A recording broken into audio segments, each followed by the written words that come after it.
ஆசீர்வதிக்கப்பட்ட அற்புதமான காலவேளைக்காக ஜெபிக்கிறோம். தேவ கிருபையினால் இரக்கத்தினாலும் இரவெல்லாம் எங்களை பாதுகாத்து பராமரித்து காலமே உடைய சமூகத்தில் வந்து நிற்க அதுவும் நீங்கள் அறிய வேண்டிய ஒருவர் இருக்கிற என்னுடைய காலை நிகழ்ச்சியிலே ஒவ்வொரு நாளும் கொண்டு வந்து எங்களை ஆசீர்வதிப்பதற்காக நன்றி. எல்லா வயதும் கடத்தி உங்களுக்கு தருகிற ஆசீர்வதி இயேசுவின் நாமத்தில் பிதாவே ஆமென். ஸ்தோத்திரம் ஸ்தோத்திரம் ஸ்தோத்திரம். பாடலாறு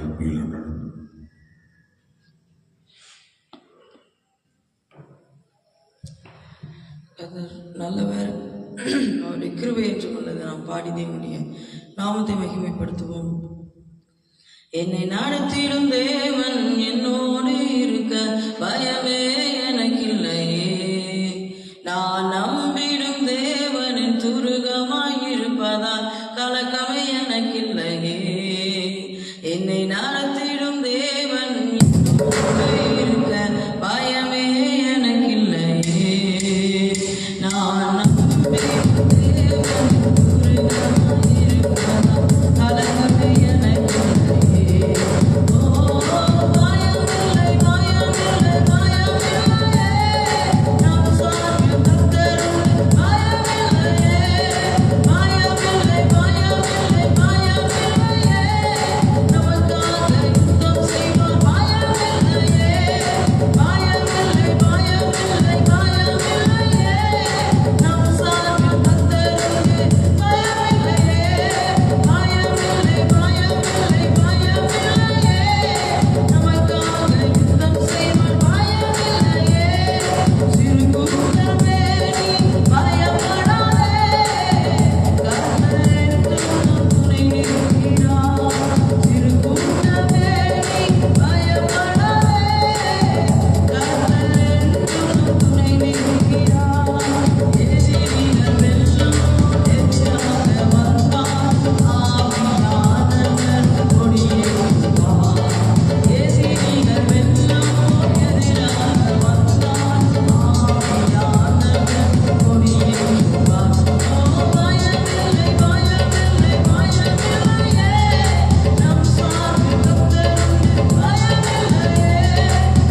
Praise the Lord. Hallelujah. Hallelujah. ஸ்தோத்திரம். நாம் இந்த நாளிலே கர்த்தருடைய சமூகத்திலே வந்திருப்பது அவருடைய சுத்த கிருபை. வேதம் சொல்கிறது ஸ்தோத்திரம். மேகம் போன்ற திரளான சாட்சிகள் என்று சொல்லப்படுகிறது. அந்த மேகம் போன்ற திரளான சாட்சிகளில் ஒருவராக எப்தா என்கிற ஒரு மனுஷனும் அதில் வருகிறார். அதில் நம்ம ஸ்தோத்திரம் நாம் அந்த எப்தாவை குறித்து வாசிக்கும் போது நம்ம ஸ்தோத்திரம் அநேக காரியங்களை நம்ம தெரிந்து கொள்கிறோம். வேதத்திலே முக்கியமான ஒரு நபராகவும் காணப்படுகிறார். எல்லாருடைய மனதையும் குடிக்கொண்ட ஒரு மனிதனாக காணப்படுகிறார். நல்ல ஒரு வீரன், ஸ்தோத்திரம், நல்ல ஒரு யுத்த வீரன். இப்போ அந்த எப்தாவை குறித்து சில விஷயங்களை நம்ம பார்த்து தேவனுடைய நாமத்தை மையப்படுத்துவோம். அல்லேலூயா. ஸ்தோத்திரம். இந்த எப்தா என்று சொல்லுகிறவ அந்த வார்த்தைக்கு ஒரு நல்ல அர்த்தத்தை வைத்திருக்கிறார்கள். துவக்குகிறவன் என்று அர்த்தம். ஸ்தோத்திரம். பார்த்தீங்களா, துவக்குகிறவன், எந்த ஒரு விஷயத்தையும் துவக்குகிறவன் அப்படின்னா, ஏன் இந்த துவக்குகிறவன் என்று வந்தது அப்படின்னா, இதில் இந்த எப்தாவினுடைய நியாயாதிபதியாக நியமிக்கப்பட்டார்ல, அவர் 8வது நியாயாதிபதியாக வருகிறார். பாருங்கள், 8வது நியாயாதிபதியாக வருகிறார். இதில் ஏற்கனவே நம்ம பார்க்கும்போது ஸ்தோத்திரம் 2 பேதுரு 2ஆம் அதிகாரம் 5ஆம் வசனத்தில் 8 பேரை கொண்டு உலகத்தை துவக்கின தெய்வம். ஸ்தோத்திரம். அந்த 8 என்கிற அந்த வார்த்தை அந்த இஸ்ரவேல் ஜனங்களுக்குள்ளே ஒரு நல்ல வார்த்தை. அந்த வார்த்தையை கொண்டு அந்த 8 என்கிற எண்ணெய் கொண்டு தான் நோவா தன் பிள்ளைகளோடு குடும்பத்தோடு உலகத்தை துவக்கினார். அதனால் 8க்கு இஸ்ரவேல் ஜனங்கள் நல்ல ஒரு முக்கியத்துவத்தை கொடுப்பார்கள், நல்ல ஒரு முக்கியத்துவத்தை கொடுத்து வருகிறார்கள். அதே மாதிரி அவர்கள் இன்றைய வரைக்கும் 8 என்கிற அந்த வார்த்தையை ரொம்ப கனப்படுத்துவாங்க. சரி, இப்படி அவர்கள் அந்த 8 இருக்கிற அப்படின்னா துவக்குகிறவன் என்று அர்த்தம். ஸ்தோத்திரம். ஆண்டவர் அதை நீங்கள் படிக்க பார்க்கலாம். ஸ்தோத்திரம். 2 பேதுரு 2ஆம் அதிகாரம் 5ஆம் வசனம் படிங்கள். பூர்வ உலகத்தையும் தப்பவிடாமல் நீதியை பிரசங்கித்தவனாகிய நோவா முதலான 8 பேரை காப்பாற்றி அவபக்தி உள்ளவர்கள் நிறைந்த உலகத்திற்கு ஜலப்பிரளயத்தை வரப்பண்ணினான். அந்த 8 பேரை கொண்டு அந்த உலகத்தை துவங்கணும் பாருங்க. அதனால அந்த 8ங்கிற வார்த்தை ரொம்ப பிரயோஜனமாக அவங்க அதை கருதுறாங்க. ஸ்தோத்திரம். இஸ்ரவேல் ஜனங்களுக்கு அது பயங்கரமான வார்த்தை. அந்த வார்த்தை அவங்களுக்கு ரொம்ப பிரயோஜனமாக இருக்கும். அதனால் 8வது நியாயாதிபதியாக இந்த எப்தா என்கிற மனுஷன் வருகிறார். நீங்கள் நியாயாதிபதிகள் 11ஆம் அதிகாரம் 1ஆம் வசனம் படிப்பாங்களா? கீலேயாத்தியனான எப்தா.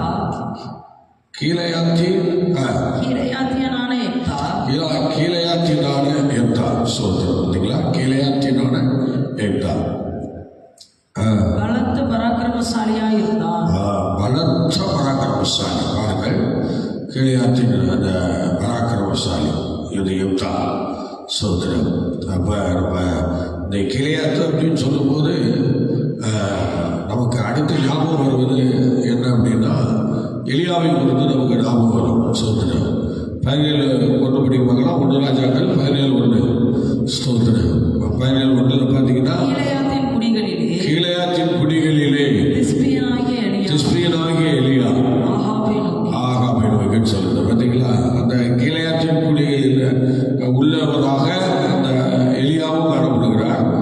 அந்த எப்தாவும் அந்த கீலேயாத்தினுடைய மகனாக இருக்கிறார். ஸ்தோத்திரம். பாருங்கள், கீலேயாத்தினுடைய மகனாக இருக்கிறார்.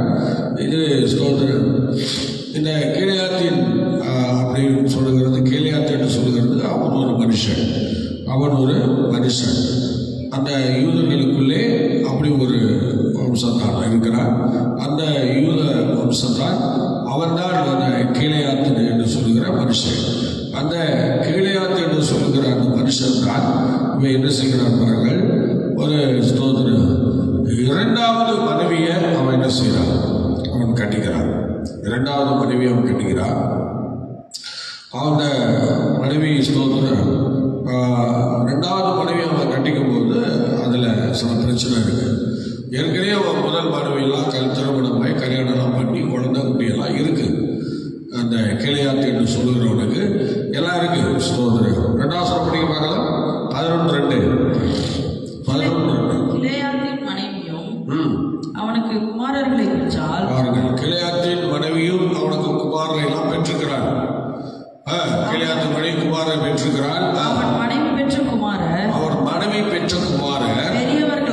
பெரியவர்களான பிறகு அவர்கள் எப்தாவை நோக்கி உனக்கு எங்கள் தகப்பன் வீட்டிலே சுதந்திரம் இல்லை. உனக்கு எங்க தகப்பன் வீட்டில் சுதந்திரம் கிடையாது. நீ அந்நிய ஸ்திரீயின் மகன் என்று சொல்லி. நீ அந்நிய ஸ்திரீ மகன் அல்ல. அவனை துரத்தினார்கள். பாருங்கள், அதே யூதர்கள் வம்சத்தை சார்ந்தவர்கள் தான் இவங்க என்ன பண்றாங்க? இப்ப எப்தாவை அவங்க இடத்த விட்டு துரத்துறாங்க. நல்லா இருந்தாங்க, நல்லா அருமையா இருந்தாங்க. ஆனா அவர் துரத்துறாங்க. மெயின் காரணம் என்ன அப்படின்னா, இந்த ஸ்திரீ அம்மோன் புத்திரனை சார்ந்தவன். அம்மோன் புத்திரன்னா உங்களுக்கு யாரும் தெரியும்? லோத்துடைய சந்ததியில் வந்தவங்க. இருந்தாலும் இவங்க என்ன சொல்றாங்க அப்படின்னா, அம்மோன் புத்திரர்லேருந்து அவன் வந்திருக்கிறா அவன் அம்மா. ஆனால் அந்த அந்நிய ஸ்திரீகள் அப்படின்னு சொன்னது பரஸ்திரி அப்படின்னு சொல்லுவாங்க. பரஸ்திரி அப்படின்னு சொன்னா அந்நிய பெண்ணாகிய பரஸ்திரி அப்படின்னு சொல்லுவாங்க. பார்த்தீங்களா? அந்நிய பெண்ணாகிய பரஸ்திரி என்றால் அந்நிய பெண். ஸ்தோத்திரம். வேறு இனத்தை சார்ந்தவள். அப்புறம் கெட்ட வார்த்தைகளையும் பல தூஷணங்களையும் உபயோகிக்கக்கூடியவர்கள் அந்நிய பெண்கள். யூதர்கள் அப்படி செய்ய மாட்டாங்களா? அது அந்நிய பெண்கள் தான் அந்த கெட்ட வார்த்தைகள் அது இதெல்லாம் சொல்லி ரொம்ப பேசுவாங்களாம். அதனால அவங்களுக்கு தான் அந்த பரஸ்திரி அப்படின்னு சொல்லுவாங்களாம். அந்த பரஸ்திரி என்று சொல்லும் பொழுது உங்களுக்கு நீதிமொழிகள் புஸ்தகத்தில் உங்களுக்கு அந்த விஷயங்கள் வரும். படிக்க பார்க்கலாம். 6:24 படிங்க. அது உன்னை துன்மார்க்க ஸ்திரீக்கும் இச்சகம் பேசும் நம்முடைய பரஸ்திரிக்கும் விலக்கி காக்கும். பாருங்கள், அது எப்படி சொல்றாரு பாருங்க. இச்சகம் பேசுகிற பரஸ்திரி அந்த லைன்ல உள்ளவர்கள் தான் அந்த சோதரம் அம்மோன் புத்திரரை சார்ந்த அந்த எப்தாவுடைய தாய். அப்படிப்பட்டவள் தான். சோதரம். அடுத்தது நீதிமொழிகள் 7:4 படிங்க. நீதிமொழிகள் 7:4. இச்சக வார்த்தைகளை பேசும் அந்நிய பெண்ணாகிய பரஸ்திரிக்கு உன்னை விலக்கி காப்பதற்காக. சோதரம். பாருங்கள், எப்படி அவங்க இச்சகம் பேசுகிற அந்த உதடு உள்ளவன் தான் அந்த பரஸ்திரி அப்படின்னு சொல்றாங்க. நம்ம இச்சகம் பேசுறதுன்னா உங்களுக்கு தெரியும். அடுத்தவங்களை பேசுறதுன்னா நமக்கு சொல்லியே கொடுக்க வேண்டாம். ஜாடையில பேசுறதுன்னா சொல்லியே கொடுக்க வேண்டாம். அப்படிலாம் சில பேர் இருப்போம்ல. அதனால அவங்களுக்கு தான் இந்த பேர் சோதரம், பரஸ்திரி. அப்புறம் அந்த பரஸ்திரி அப்படின்னு சொல்லும்போது இன்னொரு இடத்துலலாம் வரும்போது அவளை என்ன பண்றாங்க? ஒரு வேசியாக கருதப்படுகிறாள். அவளே அந்த இடத்துல பரஸ்திரி தான் சொல்றாங்க. அப்ப வேசித்தனம் பண்ணும்போது இந்த ஸ்திரீ அம்மோன் புத்திரிலிருந்து வந்த இவளும் அப்படிப்பட்டவளாக வந்தா. அப்படி இருக்கிற இடத்துல தான் இவன் இணைத்து கொண்டான். அதுல ஒரு குழந்தையும் உருவாச்சு உலக அறிய சுதந்திரமா வச்சிருந்தான். ஆனா நாட்கள் வரும்போது பிள்ளைகள்லாம் வளரும்போது அவங்க என்ன பண்ணிட்டாங்க? எப்தாவை வெளியே தோத்துறாங்க. யூதர்கள் வரப்படி 6 வயதுக்குள்ள நம்ம பைபிளை ஃபுல்லாக கற்றுக்கிடுவோம். அப்படியே ஞாபகமான புஸ்தகங்கள் 5 புஸ்தகங்களையும் நல்லா வாசிச்சு அதில் நல்லா பழகினவங்களா தேறினவங்களா ஆயிடுவாங்க. ஸ்தோத்திரம். எப்தா இந்த அதே மாதிரி அவனும் தாய் காப்பனோடு இருந்ததுனால அந்த ஆரம்பத்தில் 6 வயதுக்குள்ள எல்லாத்தையும் கற்றுக்கிட்டான். 6 வயதுக்குள்ள எல்லா பைபிளை பற்றி ஞாபகமானத்தை பற்றி எல்லாத்தையும் கற்றுக்கிட்டான். ஆதியாகமம், யாத்திரை, லேவியராகமம் எல்லாத்தையும் எடுத்துக்கிட்டான். ஸ்தோத்திரம். எடுத்து கற்றுக்கிட்டு நல்ல ஒரு அருமையான ஒரு கடவுளுடைய ஒரு நல்ல பிள்ளையாக அவன் வளர்ந்துருக்கிறான். ஸ்தோத்திரம். பெற்றோரோடு இருந்த வரைக்கும். அப்புறம் இவங்க எல்லாரும் சேர்ந்து அவங்க எல்லாம் துரத்துறாலும் ஸ்தோத்திரம் எல்லாரும் என்ன சொல்றாங்க? அவளை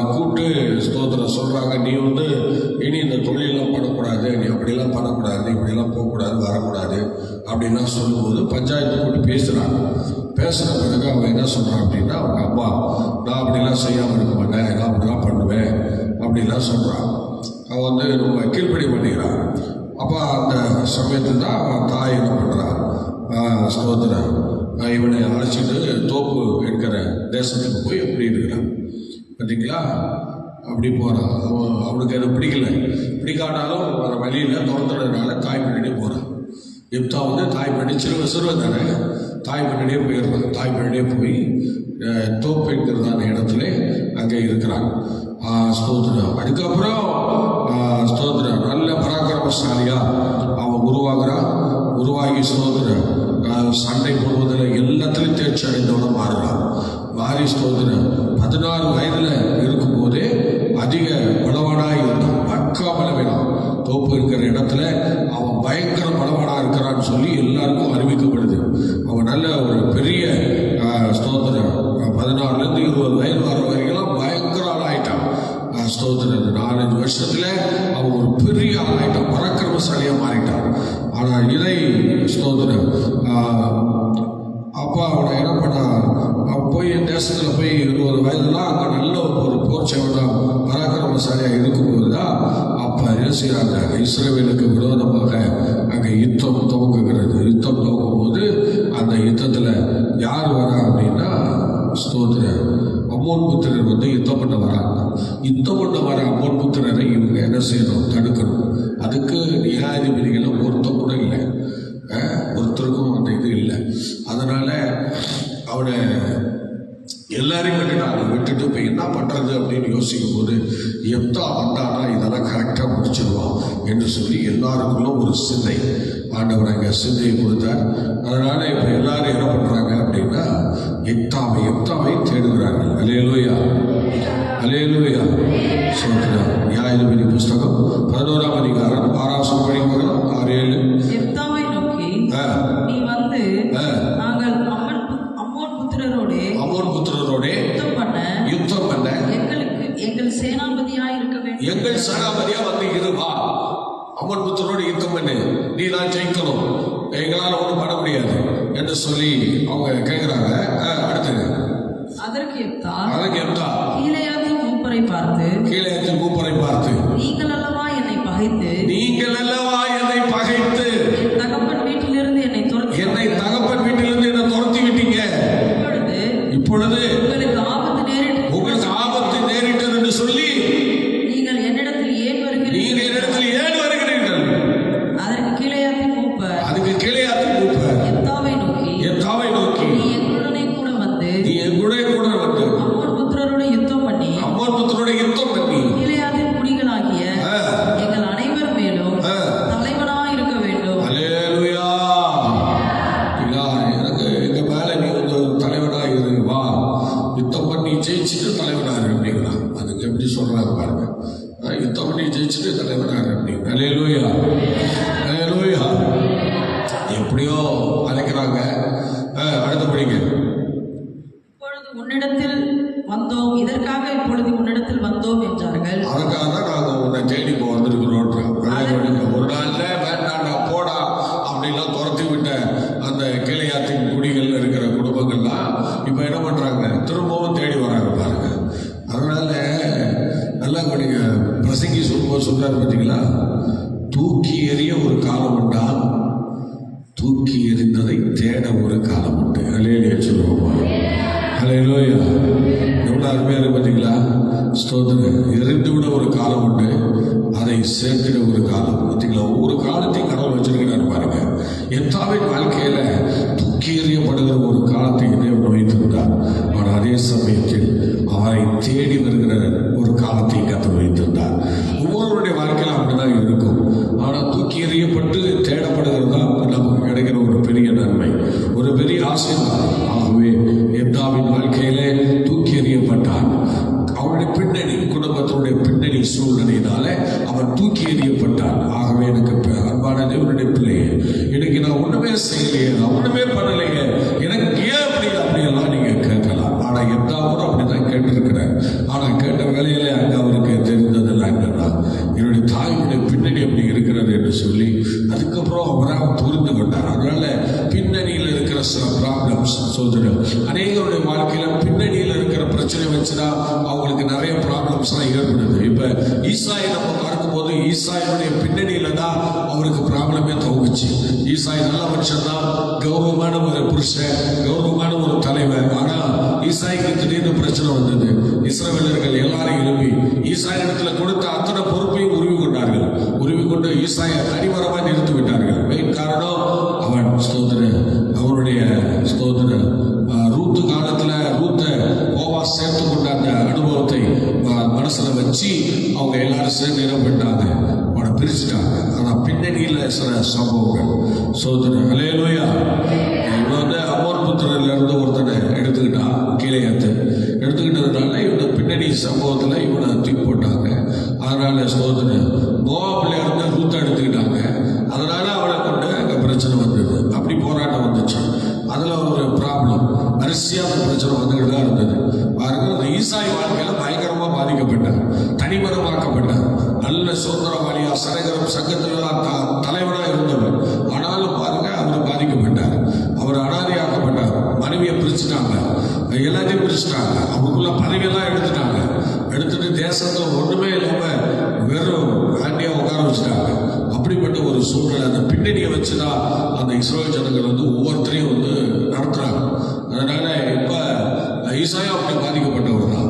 ஆகவே அருமையான தெய்வ பிள்ளைகளை, இந்த எப்தா பாருங்க, இப்ப துரத்தப்பட்ட நிலைமையில இப்ப மறுபடியும் அவங்க தேடி போறாங்க. தேடி போய் எப்தாவை கூப்பிடுறாங்க, வந்துரு வா என்று சொல்லி அழைக்கிறார்கள். கர்த்தருடைய பிள்ளைகள், எங்கெல்லாம் நீங்க துரத்தப்பட்டீங்களோ, எங்கெல்லாம் நீங்க ஒதுக்கப்பட்டீங்களோ, எங்கெல்லாம் நீங்க வேண்டாம் தரப்பட்டீங்களோ, அந்த இடத்துல மறுபடியும் கர்த்தர் உங்களை கொண்டு போய் வைப்பார். நீங்கள் சாதாரணமானவர்களா இல்ல, பராக்கிரமசாலியாக ஜெயிக்கிறவர்களாக, அநேகருக்கு உதவியாக, எல்லாரும் பார்த்து பெருமைப்படக்கூடிய நிலையில ஒரு நல்ல செய்தியை நீங்க ஒரு நாள் கேட்க தான் போகிறீர்கள். அல்லேலூயா. இப்படியே இருக்கிறது தேவ திட்டம் அல்ல. அல்லேலூயா. ஒன்றும் இல்லாம வெறுமையா ஆண்டவருக்கு பிரயோஜனம் இல்லாம இப்படி இருப்பது தேவ சித்தம் அல்ல. அதனாலதான் இப்ப அவனை துரத்தி விட்டாங்க. சோதனை இவன் நம்ம குடும்பத்துல நிந்தையா இருக்குது, இவனை வச்சிருக்க கூடாது, இவன் நம்ம சொத்தை கேட்போம், அவதை பண்ணுவோம், இதை பண்ணுவோம் சொல்லி அவன் மேலே ஊர்க்க கொண்டு அவனை வெளியே தள்ளினார்கள். இப்ப தள்ளினவர்களே அவர்களை மறுபடியும் கீழையாத்து குடிகள்ல அவனை போய் தேடுறாங்க. பாருங்க, தேடி எப்தாவை தேடி கண்டுபிடிச்சு கொண்டு வராங்க. ஆனா எப்தாவை அப்படி பேசி சொல்லும் போது அடுத்த முறை பார்த்தா அவனை தலைவனாவே அவனை போட்டாங்க. தலைவனா போட்டு இப்ப அவரை அழைச்சிட்டு போறாங்க. அடுத்த படிக்க பார்க்கலாம். அடுத்த வருஷம் படிக்க. அதற்கு எப்தா, அம்மோன் புத்திரரோட யுத்தம் பண்ண நீங்கள் என்னை திரும்ப அழைத்து போன பின்பு கர்த்தர் அவர்களை என் முன்னிலையாய் ஒப்பு கொடுத்தால் என்னை உங்களுக்கு தலைவனாக வைப்பீர்களா என்று கீலேயாத்து மூப்பரை கேட்டார். கீலேயாத்து மூப்பர் எப்தாவை பார்த்து, நாங்கள் உன் வார்த்தைப்படியே செய்யாவிட்டால் கர்த்தர் நமக்கு நடுநின்று கேட்பாராக என்றார்கள். அல்லேலூயா. அவர்கள் துரத்தி விடப்பட்டவர்கள். சோதனை அப்ப இப்போ தேடி வந்திருக்கிறீங்களே என்று சொல்லி அவன் சரி நான் வருகிறேன் என்று அவன் கூட போகிறார். அல்லேலூயா. 11 வசனம் படிங்க. அப்பொழுது எப்தா கீலேயாத்து மூப்பரோட கூட போனான். ஜனங்கள் அவனை தங்கள் மேல் தலைவனும் சேனாபதியுமாக வைத்தார்கள். சரிங்களா? நீ சேனாபதியா இருந்தான்னு சொன்னாங்க. ஆனா இப்ப என்ன பண்றாங்க, தலைவராகவே மாத்திட்டாங்க. ஒரு அலையிலே சொல்லுவோமா, அதான் குறிப்பிட்ட காலத்துல கர்த்தர் நமக்கு எல்லாம் செய்வாருங்க, கண்டிப்பா செய்வார். அல்லேலூயா. அல்லேலூயா. ஆனா அடங்கி இருக்கணும். ஏற்ற காலத்திலே தேவன் நம்மை உயர்த்தும்படி பலத்த கைக்குள்ள அடங்கி இருக்கணும். சில வீழ்ச்சிகளும் நம்ம வாழ்க்கையில வரணும். எல்லா கர்த்தருடைய பிள்ளைகளுடைய வாழ்க்கையிலும் ஒரு வீழ்ச்சின்னு ஒன்று வரும். அது சோதனை நல்ல இருக்குதான் சோதனை. அல்லேலூயா. தாவீதுக்கு ஒரு வீழ்ச்சி வந்தது. ஆனா சவுலுக்கு வந்தது வீழ்ச்சி இல்லை. சவுலுக்கு வந்து இந்த தந்திரம் உபாயத்தின் சோதனை. அதனால அவன் அதுல விழுந்து அழிஞ்சு போனான். சோதனை. தாவீது அப்படி இல்லை, வீழ்ச்சி வந்தது. அதுல விழுந்து எந்திரிச்ச பிறகு கர்த்தர் பல மடங்கு ஆசீர்வாதங்களை அந்த தாவீதுக்கு கொடுத்தார். எத்தனை பேர் புறக்கணிச்சாங்களோ அவங்களையும் திரும்ப கொண்டு வந்து சிங்காசனத்தை கொடுக்குறாங்க. பார்த்தீங்களா? அந்த மாதிரி புறக்கணிக்கப்படுகிற சூழ்நிலைகள் எல்லாருக்கும் வருவது சகஜம்தான். ஆனா கர்த்தர் மறுபடியும் கையில் எடுப்பாரு பாருங்க, அதுதான் ஒரு பயங்கரமான ஆசீர்வாதம். அதுதான் ஒரு மேன்மையான ஆசீர்வாதம். சில நேரங்களில் ஒதுக்குற மாதிரி ஒதுக்குவாரு. ஆனா திடீர்னு என்ன செய்வார், நான் இவை பொழுது உன்னை கைவிட்டேன், ஆனா உருக்கமான இறக்கத்தினா உன்னை மறுபடியும் நான் என்ன பண்ணிட்டேன், சேர்ந்துக்கிட்டேன்னு சொன்னார்ல. இஸ்ரவேல் ஜனங்கள் மேல அடிக்கடி சிக்ஷையை கொடுப்பாரு, அடிப்பாரு, உதைப்பாரு, எல்லாம் பண்ணுவாரு. ஆனா சொல்லுவாரு, மறுபடியும்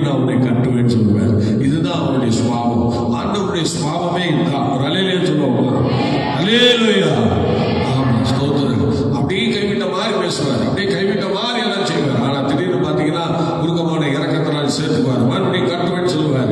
நீ என்னுடைய மனுஷன், நான் அவனை பேர் சொல்லி அழைச்சப்பாரு எப்ப முதையெல்லாம் கொடுத்த பிறகு சோதனை. அந்த மாதிரிதான் ஆண்டவர் ஒவ்வொரு பரிசுத்தவான்களையும் அந்த உட்பிராக்களையும் அவர் அவிதமாக நடத்தி இருக்கிறார். அல்லேலூயா. அதனால அன்பான தேவனுடைய பிள்ளை, இதுவும் நம்மளுடைய வாழ்க்கையில வரும். இந்த மாதிரி பிரச்சனைகளும் நம்முடைய வாழ்க்கையில கண்டிப்பாக வரும் என்பதில் சந்தேகமே இல்லை. அல்லேலூயா. சத்தமா சொல்லுங்க. ஆகவே எனக்கு அன்பான தேவனுடைய பிள்ளையே, இப்ப இந்த யுத்தங்களுக்கு இவங்க தயாராகிறாங்க. இவனையும் தலைவனாக கொண்டு போய் வைத்து யுத்தங்களை செய்வதற்கு ஏதுவாக எல்லாரும் ஒன்று கூடுகிறார்கள், எல்லாம் செய்கிறார்கள். அல்லேலூயா. சத்தமா சொல்லுங்க. ஸ்தோத்திரம். இப்ப ஸ்தோத்திரம். நீங்கள் 35வது வசனம் படிப்பாங்களா?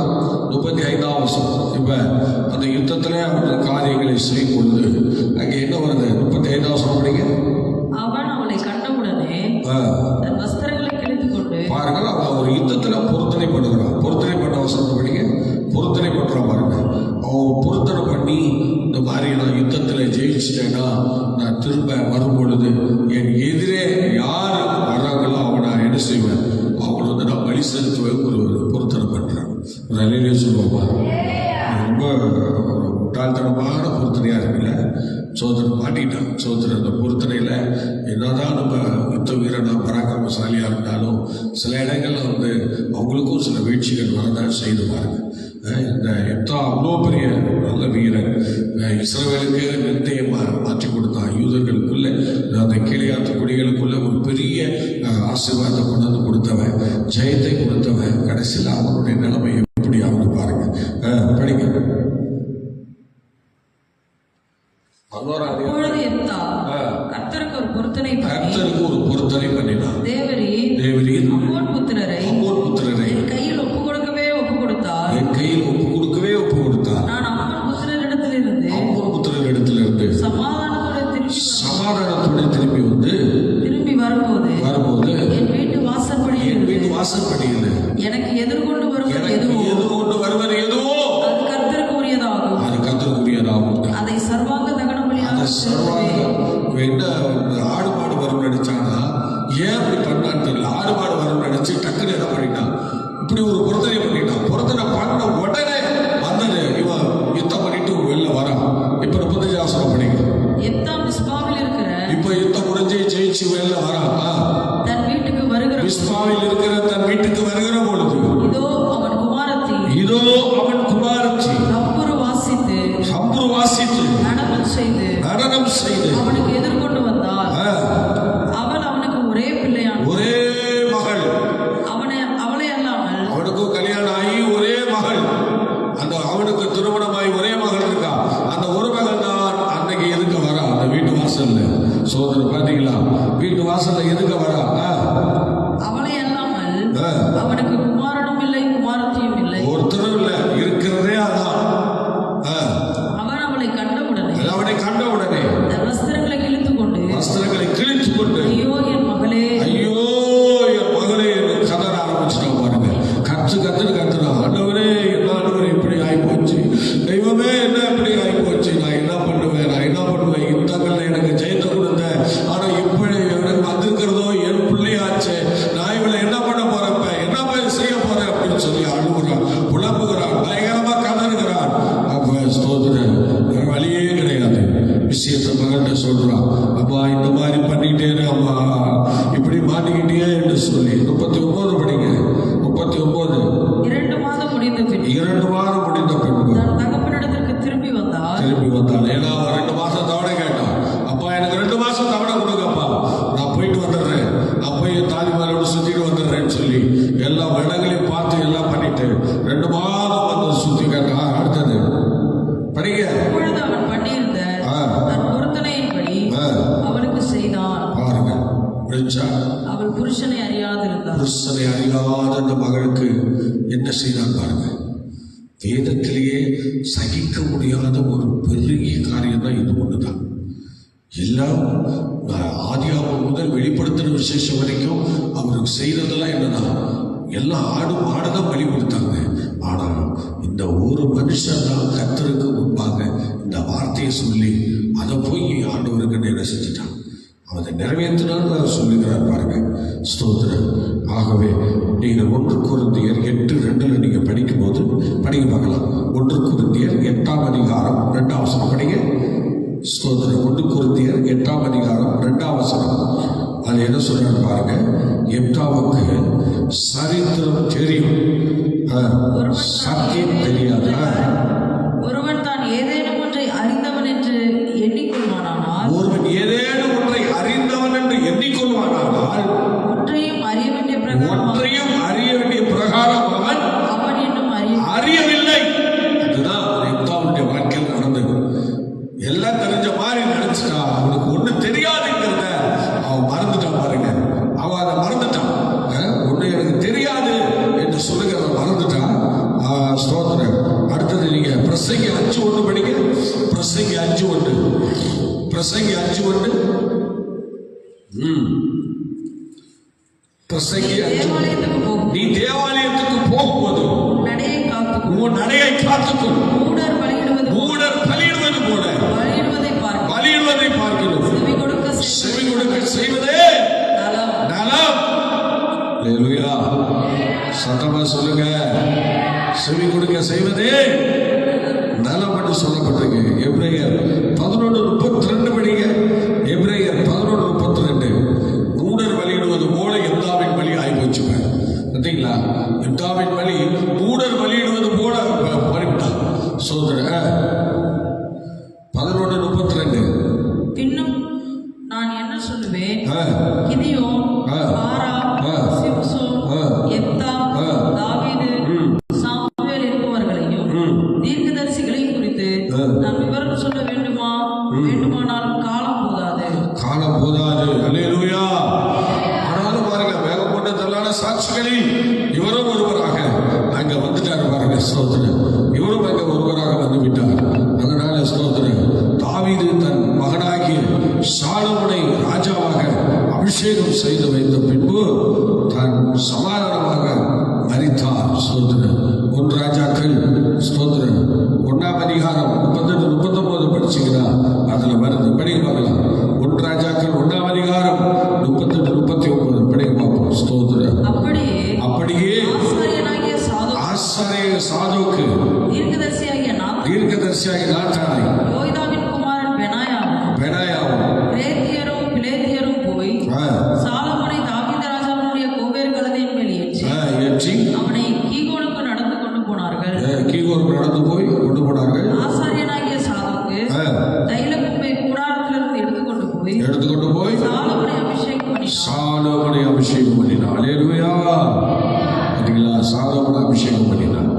ஆகவே ஸ்தோத்திரம். ஆண்டுடைய சமூகத்திலே நம்ம நீங்கள் யோசிக்கும் போது அவன் தன் குமாரனை சாலமோனை அபிஷேகம் பண்ணினார். இங்கே சவுலை குறித்து நாம் பார்க்கும்போது சவுலின் பிரேத குறிப்பாக அவன் எலும்புகள் ஸ்தோத்திரம் யாபேசிலும் இருக்கின்ற தோப்பில் அடக்கம் பண்ணப்பட்டன. ஸ்தோத்திரம். அந்த தோப்பு என்கிற அந்த இடம் தான் இவங்க குடியிருந்த இடம். ஸ்தோத்திரம். அடுத்தது தாவீது தன் பிதாக்களோடு சமாதானமாக நித்திரை அடைந்தனே அது சொல்லப்பட்டிருக்கிறது. ஆகவே அருமையான தெய்வப்புள்ளி இந்த ஸ்தோத்திரம் இவருடைய விஷயம் மாத்திரம்தான் பொருத்தனையில் வந்து அவர் என்ன செய்தார்? சிக்கிக்கொண்டார். பொருத்தனையில் வந்து சிக்கிக்கொண்டு இருந்தாலும் ஆண்டவருக்கு என்ன சொன்னாரோ அதை தன் வாழ்க்கையில் நிறைவேற்றினார். நிறைய பேர் ஆவிக்குரியவர்கள் ஆரம்பத்தில் ஒன்று சொல்கிறோம் கத்தட்ட, ஆனால் நாட்கள் நகர வேற மாதிரி நம்முடைய ஜீவியம் மாறிவிடுகிறது. நாம் சொன்னது போலவோ நாம் நினைச்சது போலவோ நம்ம வாஞ்சிக்கிறது போலவோ ஆவிக்குரிய வாழ்க்கையில் எதையுமே நம்ம செய்ய முடியறதில்லை. எல்லாத்திலும் குறைவுள்ளவனாக மாறி கடைசியாக என்ன செய்யறோம்? தேவ சமூகத்தில் கைகளை கூப்பி ஒரு குற்றவாளியாக தான் நிற்க வேண்டிய சூழ்நிலை வருது. ஆனால் இங்கே ஸ்தோத்திரம் என்னதான் யுத்தம் பண்ணி பெரிய ஜெயத்தை கொடுத்திருந்தாலும் அவங்க பார்க்க எல்லாம் ஜெயிச்சு துரத்தப்பட்டவனை திரும்பவும் தேடி வந்து அந்த சோதர கோபுரத்தில் கொண்டு போய் உட்கார வச்சாலும், மலை மேல ஒரு பட்டணமாக அவனை மாற்றினாலும், மரக்கால் மேல குளித்து வைக்கப்பட்டு ஒரு விளக்காக அவனை மாற்றினாலும், ஊருக்கு உப்பா வெளிச்சமாக அவனை மாற்றினாலும், கடைசியில் அவனுக்குன்னு ஒரு வீக் பாயிண்ட். அவனுடைய வார்த்தை, அவனுடைய பக்தி, அவனுடைய தைரியம், அவனுடைய காரியங்கள் அவனுக்கே அது தீமையாக வந்து முடியுது பாருங்க. ஸ்தோத்திரம். ஆனால் ஸ்தோத்திரம் அதுக்கப்புறம் தேவனோட நினை கொடுத்துருப்பார், குழந்தைகளை கொடுத்துருப்பார்னு வச்சுங்களேன். ஆனால் அந்த காரியம் எல்லாரையும் அந்த காரியம் தானே. ரொம்ப சின்ன பிள்ளை, வயசுக்குள்ள கூட கிடையாது, 8 வயசு இருக்கும்போது தான் சொல்கிறாங்க. அந்த மாதிரி ஒரு பிள்ளை இன்னைக்கு அவங்களுடைய பொம்பளை பிள்ளையை கொண்டு போய் என்ன செய்யலாம், அவன் நினைச்ச மாதிரியே சொன்ன மாதிரியே நிறைவேற்றினான் இருக்கு பாரு. எப்படியெல்லாம் செய்திருக்கான், ஆனால் கரெக்டாக செய்திருக்கிறான். கர்த்தருடைய சமூகத்தில் சொன்னதில் ஒரு வழி புள்ளி தவறாம கரெக்டாக அப்படி நிறைவேற்றின ஒரு புருஷன் தான். அது ஸ்தோத்திரம் எத்தாவது தான் குறிக்கும். எத்தாவது ஒரு நல்ல ஸ்தோத்திரம் தேவனுடைய சமூகத்தில் தேவ மனுஷன் என்று சொல்கிற அந்த பூர்ணத்தை பெற்ற ஒரு புருஷனாக அவன் இருக்கலாம். அவன் சொன்னதை வாக்கு மாறல. எப்படி அவன் தெய்வம் வாக்கு மாறாதவராக இருந்தானோ அவனும் அந்த மாதிரி வாக்கு மாறாதவராக இருந்தான். அது மாதிரிதான் நீங்கள் நானும் எல்லா விஷயங்களையும் வாக்கு தவறாதவர்களாக ஸ்தோத்திரம் கொடுத்த வாக்கு, தேவனிடத்தில் கொடுத்த வாக்கு ஸ்தோத்திரம் ஸ்தோத்திரம். மனுஷர்கள் அதையும் தான் எதிர்பார்க்குறாங்க. நம்ம கொடுத்த வாக்குலாம் கரெக்டாக இருக்கிறோமா, கொடுத்த வாக்கில் உறுதியாக இருக்கிறோமான்னு சொல்லி. ஏன்னா எபிரேயர் ஸ்தோத்திரம் 3:14 4:14 துவக்கத்தில் இருக்கிற அந்த விசுவாசம், துவக்கத்தில் இருக்கிற அந்த அறிக்கைகள் எப்பொழுதுமே நமக்கு இருக்கணும்னு சொல்லி தான் சொல்லுது. எப்போதும் அது இருக்கணும். அது இருந்தாலும் காலமிச்சோடு நம்ம நல்ல சூழ்நிலை அடைய முடியும். ஆகவே கர்த்தருடைய பிள்ளை, அதனால நமக்கு சோதனை, சில விளைவுகள், சில போராட்டங்கள் வரலாம். ஆனால் அதெல்லாம் கர்த்தர் மாற்றுவார். இல்லையா சொல்லுவோமா? எந்தாவுக்கு என்னதான் பிரச்சனை வந்திருந்தாலும் ஆனால் அதை மனப்பூர்வமாய் கர்த்தர்கிட்ட அதை நிறைவேற்றக்கூடிய புருஷனாய் மாறிவிட்டார். ஆகவே தொடர்ந்து ஜெப சக்தியோடு காணப்படுவோம். நம்ம வாழ்க்கையில் எந்த மாதிரி நமக்கு வராட்டாலும் எந்தாவுக்கு அடுத்து சின்ன சின்ன விஷயங்கள் நமக்கு வரலாம். ஆனால் ஜெயமா நம்ம பார்த்து ஜாக்கிரதையா ஆண்டவரை பின்பற்றி ஆண்டவருடைய காரியத்தில் குறை வைக்க கூடாது, கர்த்தருடைய சமூகத்தில் குறை வைக்க கூடாது, ஆண்டவருக்கு கொடுத்த வாக்கில் குறை வைக்க கூடாது. சோதனை எந்த ஒரு வாக்கை கொடுத்துட்டு மீறக்கூடாது. வாக்கை நம்ம என்னென்ன வாக்கை கொடுத்துருக்கிறோமோ, என்னென்ன காரியங்களை பொருத்தனை பண்ணிட்டோமோ அதை பொருத்தனை பண்ணினதே அது வாய்ப்பே கிடையாது. அவ்வளோதான் முடிஞ்சது. சோதனை பொருத்தனை பண்ணினதே அது ஒரு அடையாள சின்னம். ஆனால் என்னெல்லாம் நம்ம வாழ்க்கையில் பொருத்தனை பண்ணோமோ அந்த பொருத்தனை தான். அதை மீறும்போது அது பாவமாக மாறும். அவ்வளோதாங்க. அது எதுவாக இருந்தாலும் சரி, தேவன்கிட்ட கொடுத்த வாக்காக இருக்கலாம், மனுஷன் கொடுத்த வாக்காக இருக்கலாம், வாக்கை கொடுத்துட்டு மீறணும்னா சோதனை அது பாவம் தான். சோதனை அந்த பாவத்துக்கு நம்ம ஆளாகக்கூடாது தான். அந்த எப்தாவை நமக்கு இன்னைக்கு முன்னோடியாய் வைத்திருக்கிறார். எப்தா இன்னைக்கு எல்லா இடங்களையும் ஜெயிக்கிறவங்க மாறிட்டார். அல்லேலூயா. அந்த சமூகத்தில் அர்ப்பணிக்கலாமா? அல்லேலூயா. எப்தாவை ஆண்டவர் நினைவு கூர்ந்து மறுபடியும் கொண்டு வந்து இஸ்ரவேலை வாழ வச்ச தெய்வம். சோதனை இன்றைக்கு எந்த இடத்துல நம்ம துரத்தப்பட்டு ஒன்றும் இல்லாமல் ஆண்டியா இருக்கிறோமோ மறுபடியும் நம்மை கொண்டு வந்து அநேகரை வாழ வைக்கக்கூடிய நிலையில நம்மை உருவாக்க போகிறார். ஆளுகளை பார்த்து ஆசைப்பட போகிறார். ஆகவே இந்த அருமையானவர்களே, எப்தாவின் ஸ்தோத்திர சாட்சியை நம்ம கேட்டோம், அல்லது எப்தாவின் பொருத்தனை கவனிங்க, எப்தாவின் பொருத்தனை அல்லது எப்தாவின் சரித்திரம், இது இப்படிப்பட்ட காரியங்களை நம்ம இன்னைக்கு கேட்டோம். அதுக்காக நம்மள கர்த்தரை ஸ்தோத்திரம் பண்ணுவோம்.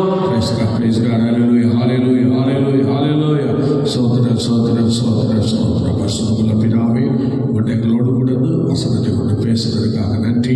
எப்தாவை குறித்து சில விஷயங்களை அறிந்து கொண்டோம். எல்லாமே நடத்தியும் நாங்கள் உங்களுக்கே தருகிறோம். இயேசுவின் நாமத்தில் பிதாவே, ஆமென். கர்த்தருடைய ஆசீர்வாதம். மீண்டும் நாளை காலை 5 மணிக்கு சந்திப்போம். கர்த்தர் நம்மை நடத்துவாராக. God bless you.